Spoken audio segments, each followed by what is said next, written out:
कभी ऐसा मत करना जो आपको अच्छा नहीं लगता। वो बल कहां से लाए? दूसरों के प्रतिकूल हम कभी ना हो सके, दूसरों के कष्ट का, दुख का, उनकी हानि का, उनके अपयश का हम कारण कभी न बन सके। हमारे कारण कभी किसी का अहित न हो सके, हमारे कारण बहुत से लोगों का हित सिद्ध हो सके। परोपकार पुण्याय, तो परोपकार करने के लिए, एक अच्छा जीवन जीने के लिए हर पल हम में सत्कर्म की भावना बनी रहे, ये बल कहां से लाएं? ऐसी सामर्थ्य कहां से लाएं? वो सामर्थ्य कहां से आएगी? दरअसल में कथा ही एक ऐसा परिवेश पैदा करती है कि वो सामर्थ्य उज्जीवित होने लगेगी।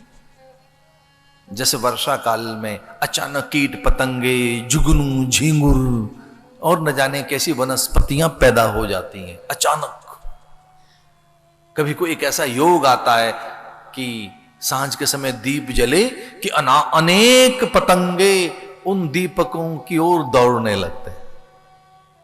कोई एक विशेष प्रकार के तापमान में, किसी एक विशेष प्रकार के वातावरण में, किसी एक विशेष प्रकार के धरती अंबर के बीच के उस वाष्पीकरण के कोई एक अनजाना, एक ऐसा कोई एक वो परिवेश बनता है कि पतंगे भाग लेते हैं दीपक की ओर।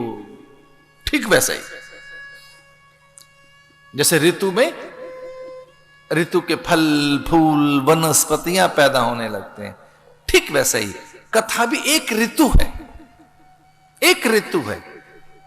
और ये भी भैया एक डिवाइन सीजन है, एक ऋतु है कि अगर ठीक तरह से आप कथा के साथ जुड़े तो जैसे कीट पतंगे, मीन या कोई वनस्पतियां और वो कुछ और पैदा होने लगता है हर ऋतु में। ग्रीष्म ऋतु में, शिशिर में, हेमंत में, वसंत में, वर्षा में अलग अलग अलग फल फूल वनस्पतियां पैदा होने लगती। वैसे ही कथा भी एक ऋतु है।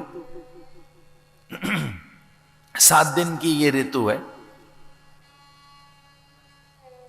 इस ऋतु में अगर कहीं आप एकीकृत हो गए तो भीतर में से अलग अलग अलग द्रव्य, अनजाने अज्ञात द्रव्य जगने लगे।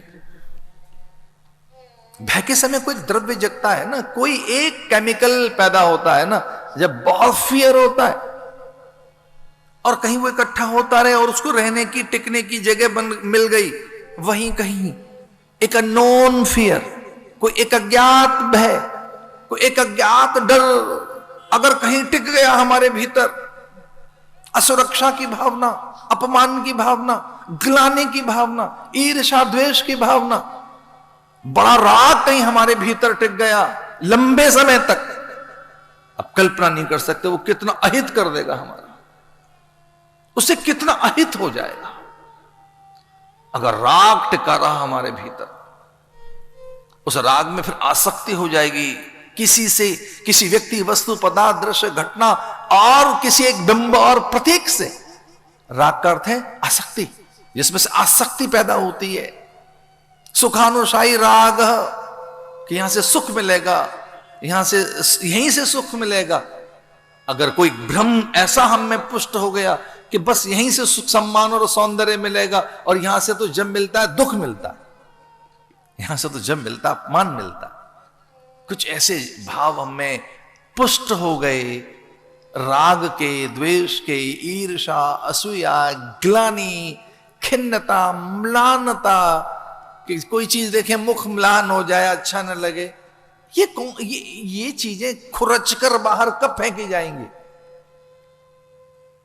ऐसे सामर्थ्य कहां से आए कि ये जो चीज है, ये जो सही नहीं है, इसे बाहर कैसे करें? तो एक द्रव्य पैदा होता है कथा में। तब कथा अमृतम तप्त जीवन।